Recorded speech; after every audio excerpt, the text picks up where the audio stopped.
नागौर में गांव पड़ता था, उस गांव का नाम था जाखड़िया। क्या नाम था? बीकानेर में गांव था, उसका नाम था सीलवा।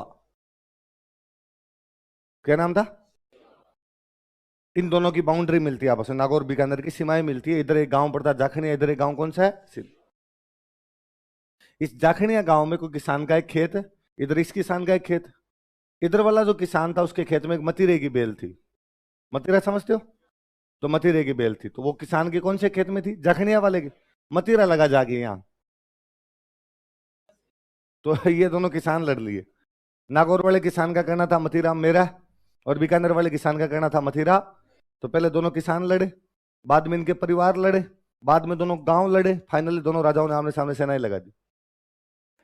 बीकानेर और नागौर किस बात को लेकर लड़ लिए थे? तो लिखो मतीरा रिराड। गिरी सुमेल के ठीक 100 साल बाद, गिरी सुमेल कब हुआ था? 1544। तो ये कब हो जाएगा आपके? कौन कौन सी दो रियासतों के बीच में? बीकानेर और नागौर का राजा तो कौन है? और बीकानेर का राजा था कर्ण सिंह। कौन था? इंग्लिश में भी यही लिखना भाई, मतीरा रिराड। इंग्लिश में कोई बैटल ऑफ वाटरमेलन मत कर लेना।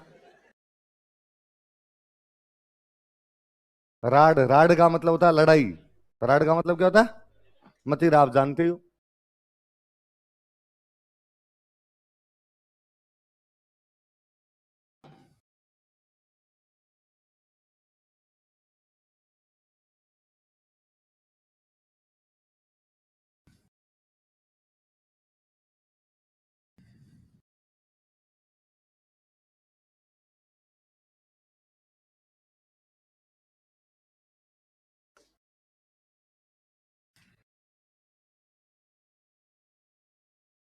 कौन कौन से राजाओं के बीच में बताओ देखे?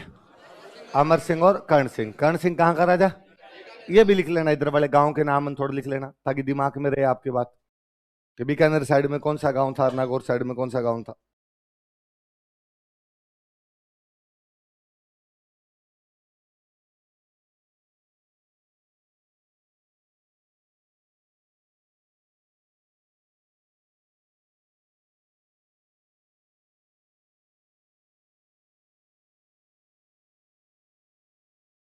युद्ध में तो भाई बीकानेर की जीत हुई। किसकी जीत हुई? लिख लो, इस युद्ध में कर्ण सिंह जीत गया। कर्ण सिंह वॉन दिस बैटल। इस युद्ध में कर्ण सिंह जीत गया, कर्ण सिंह वॉन दिस बैटल। उस टाइम का एक राइटर हुआ काशी छंगानी। क्या नाम है राइटर का? और काशी छंगानी ने एक बुक लिखी, छत्रपति रासो। क्या नाम बुक का? उस बुक में इसकी कहानी है। तो कोई पूछे कि मतीरे की राड की जानकारी कौन सी पुस्तक से मिलती है, तो कौन सी पुस्तक से? छत्रपति रासो। किसकी बुक है? लिखो, काशी छंगानी की पुस्तक छत्रपति रासो से। Book Chhatrapati Raso of Kashi Chhangani. काशी छंगानी की पुस्तक छत्रपति रासो से, बुक छत्रपति रासो ऑफ काशी छंगानी।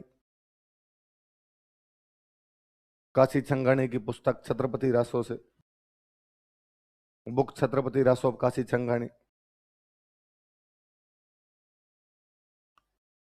काशी छंगानी की पुस्तक छत्रपति रासो से इस युद्ध की जानकारी मिलती है। Provides information about this battle. इस युद्ध की जानकारी मिलती है। Provides information about this battle. इस युद्ध की जानकारी मिलती है। कौन से युद्ध की? मथुरे की राड की। किस किस के बीच में हुआ? अमर सिंह और कर्ण सिंह। कौन कौन सी रियासतों के बीच? कौन कौन से गांवों की सीमाओं पर? जाखड़ क्या और सीलवा। और कौन जीता युद्ध में? कर्ण सिंह। और इस युद्ध की जानकारी कौन सी किताब में? और बुक का नाम क्या आपके? छत्रपति रासो। और राइटर का नाम क्या है? अच्छा, फिर कई बार देखते हैं कि यार युद्ध में बीकानेर जीता, तो क्या हुआ होगा? बीकानेर वाले मथिरा ले गए होंगे भाई, और तो क्या किया होगा? नहीं, जब युद्ध हुआ तो किसकी तरफ से ज्यादा लोग मरे, किसकी तरफ से कम लोग मरे? तो उनमें ज्यादा किसकी तरफ से मरे थे? लिटरली सेनाएं लगाई थी आमने सामने, लड़ाई की एकदम। और लड़ाई करके उसमें नागौर वालों को नुकसान ज्यादा हुआ था, तो अपने कहते हैं भाई युद्ध में जीत किसकी हुई? बीकानेर वालों की जीत हो गई। नागौर का नुकसान ज्यादा हुआ और बीकानेर का नुकसान थोड़ा कम हुआ होगा। अच्छा, फिर कई बार सोचते हैं कि यार ठीक निकम्मे लोग थे, किस बात को लेके लड़ लिए? मतीरे को लेके लड़ लिए कि यार मतीरा किसका, इस बात को लेके सेनाएं लग गई। आपस के अंदर सैनिक मर गए। पर फिर लगता है कि नहीं, ये वास्तव में मजाक की लड़ाई नहीं है, ये राजा का अपनी जनता के प्रति कर्तव्य है। राजा वास्तव में अपने किसान के स्वाभिमान के लिए लड़ रहा है। आज तुम मदिरा लेके जाओगे, कल को खेत पर कब्जा कर लोगे। वो जो ये किसान है, ये जो इस राजा को टैक्स जमा करवाता है, वो इतनी उम्मीद करता है कि मेरा राजा मेरे पीछे खड़ा भी रहे, जब जरूरत पड़े तब मेरे लिए लड़े। राजा इस बात को जानता है कि बात केवल मतीरे की है, और उसके अंदर सैनिक मरे होंगे तो राजा के भाई बंधु मरे होंगे।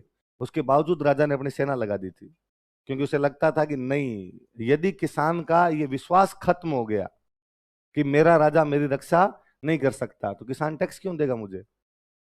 किसान मुझे टैक्स देता है क्योंकि उसे लगता है कि राजा उसकी क्या करेगा, रक्षा। और जिस दिन ये समाप्त हो जाता है, विश्वास समाप्त हो जाता है कि शासन हमारी रक्षा नहीं कर सकता, उस दिन बाद में जनता के और शासन के बीच के सारे कॉन्टेक्ट क्या हो जाते हैं, समाप्त हो जाते हैं। उसके बाद जनता शासन को टैक्स देने से मना कर देती। आज यदि आप और मैं सुरक्षित बैठे हैं, तो इसका कारण एकमात्र ये कि हमें शासन पर विश्वास है, और हमें लगता है कि नहीं यार, कुछ भी गड़बड़ी होगी तो सरकार बचाएगी। कुछ भी गड़बड़ी होगी, मेरे घर में यदि चोरी होगी तो पुलिस पकड़ के लाएगी, पुलिस पकड़ेगी उसे। मेरे को यदि कोई धक्का मुक्की करेगा, मेरे घर पे कोई कब्जा कर लेगा, तो पुलिस मेरे को बचाएगी। मैं कभी ये नहीं सोचता ना कि मेरे घर में 4 बंदूकें होनी चाहिए, कि कल को यदि मेरे घर पे कोई कब्जा करने आ गए तो मैं क्या करूंगा, क्योंकि मुझे पता है मुझे बंदूक रखने की आवश्यकता नहीं है, बंदूक पुलिस के पास है। वो शासन है, मेरा शासन में विश्वास है। विश्वास बहुत बड़ी चीज होती है। जो एक दिन हम पहले बात कर रहे थे कि कागज का नोट है, कागज है, सरेआम कागज, कुछ ही नहीं है। जैसे आपका ये कागज है, वैसा एक वो कागज है, लेकिन उस कागज पे सरकार का विश्वास है, क्योंकि उस कागज पे सरकार ने लिख रखा है कि मैं रिजर्व बैंक ऑफ इंडिया धारक को 100 रुपए अदा करने का वचन देता हूं।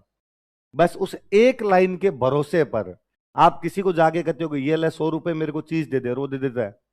वरना कॉपी वाला कागज दे दो किसी को, कागज से मिलते हो तो कॉपी वाला दे दो, नहीं मिल रहा ना, क्योंकि इस कागज के पीछे सरकार का भरोसा नहीं है। तो जनता पर सरकार का भरोसा और सरकार पर जनता का भरोसा बना रहना बेहद जरूरी होता है। एक राजा ने यदि अपनी सेना लगा दी थी, इसका एकमात्र कारण है कि वो अपने जनता के पीछे खड़ा है। यदि जनता के पीछे राजा नहीं खड़ा हो, जनता के पीछे कोई भी शासन नहीं खड़ा हो, तो जनता कभी भी सुख चैन से नहीं रह पाई। तो पहले ये वाला विश्वास बहुत बड़ी चीज हुआ करती थी कि नहीं यार, राजा अपनी रक्षा करेगा। वरना तो मान लो आज तो ये मतीरे की बात है, कल को तो ये इधर वाला आके इधर वाले खेत पे कब्जा कर लेगा, फिर क्या कर लोगे आप। कल को इस खेत पे क्यों, आगे वाले खेत पे कब्जा कर लेगा, फिर तो आपकी पूरी रियासत ही कोई कब्जे के अंदर लेके आ जाएगा। फिर लोग आप पे विश्वास क्यों करेंगे, लोग आपको टैक्स क्यों देंगे। प्रधान का नहीं साहब, ये मतीरे की लड़ाई नहीं, ये किसान के लिए स्वाभिमान की लड़ाई है। और इस प्रकार से आप हमारे किसान के साथ में किसी भी प्रकार की छीना झपटी या किसी भी प्रकार का वाद विवाद नहीं कर सकते। और थोड़े दिन पहले एक सोशल मीडिया पे एक पोस्ट खूब वायरल हुई थी कि जैसलमेर में एक राजा था, जवाहर सिंह, क्या नाम था। रियासत बहुत लंबी चौड़ी रियासत थी, और राजा जवाहर सिंह एक दिन घोड़े पर रवाना होकर अकेला ही जा रहा था अपनी रियासत से। अब देख लो, जब संचार के साधन नहीं हुआ करते थे तो राजा को कौन पहचानता होगा, बस नाम पता था कि जवाहर सिंह नाम का एक राजा जैसलमेर में रहता है। दूर दराज के क्षेत्र में बैठा हुआ एक आदमी भी उसको क्या जमा करवाता है, टैक्स। देखा हुआ तो था नहीं किसी का। मान लो आज अखबार नहीं हो, टीवी नहीं हो, तो अशोक गहलोत को अपने पहचाने नहीं, पहचान पाए। अपने पहचानते क्योंकि अपने फोटो देख रखा है। तो राजा एक दिन अकेला घोड़े पे रवाना होके जा रहा था, और उसने देखा कि रास्ते में एक मुस्लिम महिला भयंकर सोना पहने हुए, सोने में लथपथ, हाथों में भी सोना पहन रखा, सिर पे पहन रखा, गले में पहन रखा, भुजाओं में पहन रखा, अकेली वहां से जा रही है। राजा ने अपने घोड़ा रोका, राजा ने घोड़ा रोक कहा कि इतना सोना पहन के बियावान जंगल में अकेली जा रही हो, तुम्हें डर नहीं लगता। तो उसने उसकी तरफ देखा, उस तरफ देखकर डर किस बात का, कोई लूट ले तो, कोई लूट ले, तुम्हें सोना लूट ले। उसने कहा राजा का नाम जवाहर सिंह है, जूता 10 नंबर का आता है, कोई हाथ लगा के दिखाई देखे। उसने पूछा तूने जवाहर सिंह को देख रखा है। उसने कहा नहीं, देख तो नहीं रखा, पर मैंने बातें तो सुनी है कि यदि हमारे कोई भी हाथ लगा देगा तो जवाहर सिंह उसकी चमड़ी उधेड़ देगा। ये जनता का राजा के प्रति विश्वास है। उस सुनसान जंगल में एक महिला को इस बात का भरोसा है कि मेरे सोने के यदि किसी ने हाथ लगा दिया तो मेरा राजा उसको दंड देगा। ये भरोसा मतीरे की लड़ाई है, कि किसान को भरोसा रहना चाहिए कि तुम्हारा राजा तुम्हारे लिए मर जाएगा, लेकिन तुम्हारी संपत्ति पर किसी भी प्रकार की आंच नहीं आएगी। उस लड़ाई का नाम क्या है, ये स्वाभिमान था कि मतीरा भी कोई दूसरा क्यों ले जाए।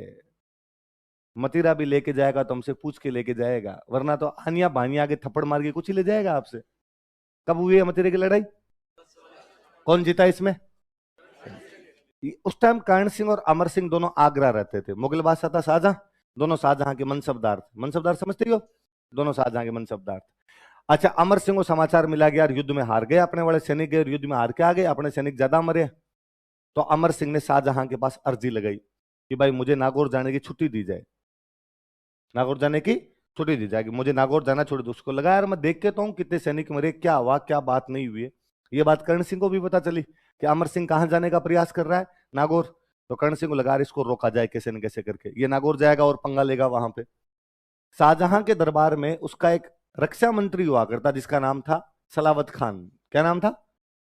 और रक्षा मंत्री को उस टाइम बोला करते थे मीर बख्शी। क्या बोलते? कर्ण सिंह ने इस सलावत खान को दोस्त बनाया। कर्ण सिंह सलावत खान के, ये लड़ाई भी उस टाइम कर्ण सिंह सलावत खान के पास में दरबार में जाके बैठने लगा, इसको जाके नमस्ते करने लगा। और सलावत खान को थोड़ा दोस्त बना के एक दिन सलावत खान को पार्टी वार्टी के लिए बुलाया। और फिर सलावत खान से पूछा थोड़ा, जब दोस्त बन गया, कि अमर सिंह के बारे में तुम्हारा क्या ख्याल है? उसने कहा जोरदार आदमी, बहादुर है, योद्धा है, बड़ा शानदार आदमी है, युद्ध करने जाता है, क्या लड़ता है यार। और कर्ण सिंह ने कहा कि मैं तो पहले ही समझ रहा था सलावत खान कि तुम यार भोले हो। तो कैसे? तो यार अमर सिंह तुम्हारे को इतनी गालियां निकालता रहता है, फिर भी तुम उसके बारे में अच्छी बातें कर रहे हो। और वो तो बाहर हमेशा कहता रहता है कि ऐसे सलावत खान कही जाते हैं कही जाते हैं। और तुम्हें छोड़ो, वो तो सांझा को गालियां निकालता है। वो तो सांझा के लिए कह रहा था कि मैं बादशाह को कुछ भी समझता।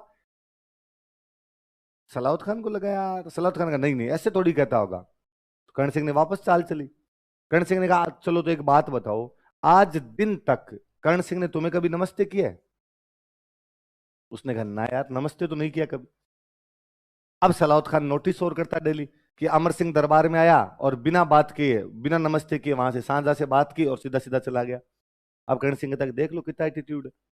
अब सलावत खान ने कान भरने शुरू किए शाहजहां के, और सांझा करना शुरू किया कि ये अपने खिलाफ बोलता है।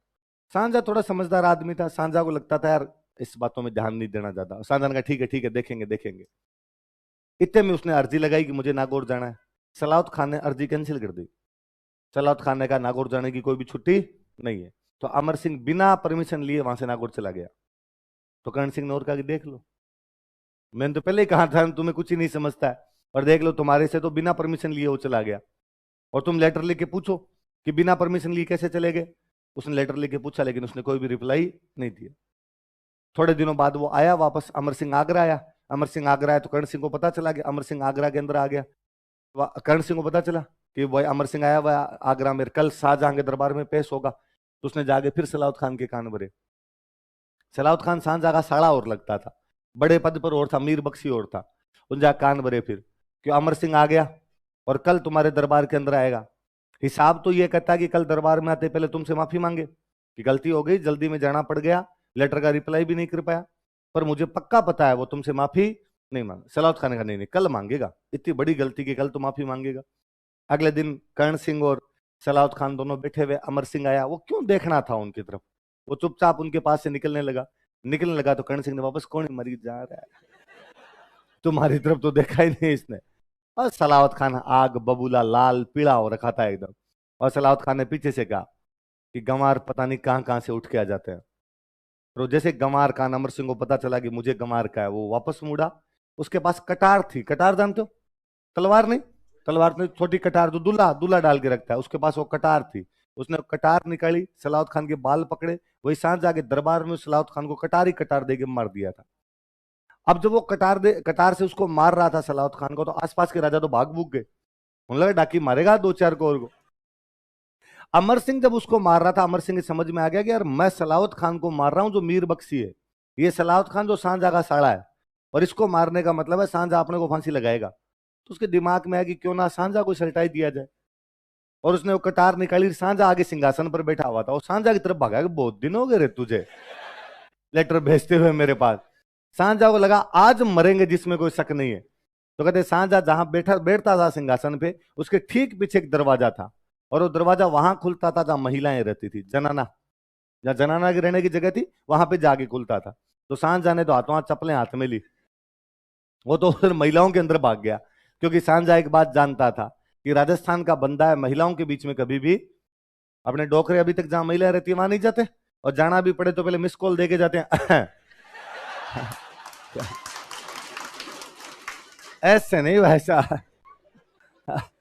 मुझे लगता है गांव की महिलाएं भी मिस कॉल को कितनी पहचानती है, कि उनको पता और चलता है कि मिस कॉल किसकी है, जेठ की है, ससुर की है, फिर रिएक्ट रेस्पॉन्स कैसे करना उसके अनुसार और करती है।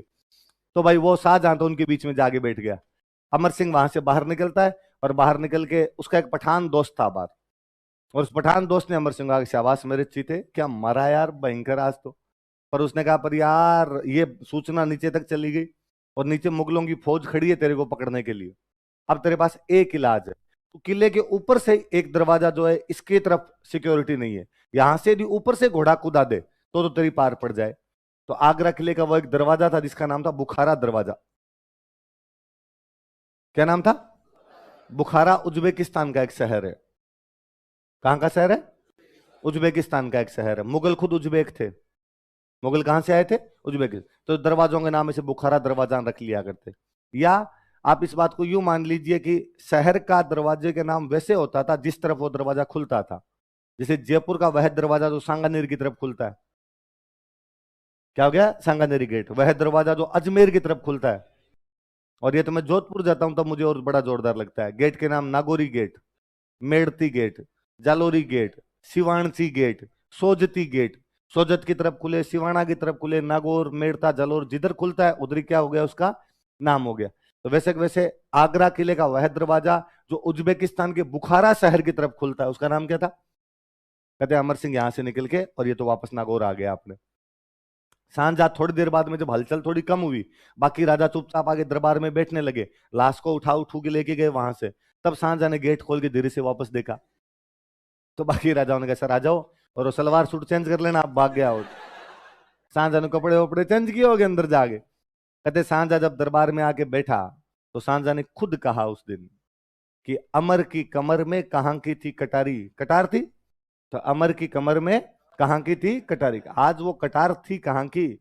पाव भर लोहे से हिलाई सारी पातशाही। पातशाही मतलब बादशाहत।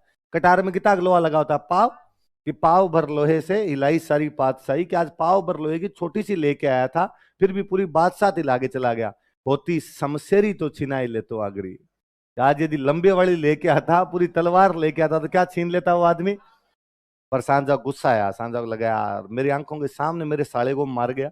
और सांझा ने घोषणा की कि जिंदा या मुर्दा जो पकड़ के लाएगा उसे इनाम दिया जाएगा। अमर सिंह का खुद का साड़ा ही चक्कर में आया इनाम के। अमर सिंह के साले का नाम था अर्जुन सिंह गौड़। क्या नाम था? उसने अपने घर बुला के अमर सिंह को मार दिया। अमर सिंह कहां का राजा था? नागौर। तो अमर सिंह की जो छतरी भी बनी हुई है वो कहां पर बनी हुई है? नागौर के अंदर बनी हुई है। और सांझा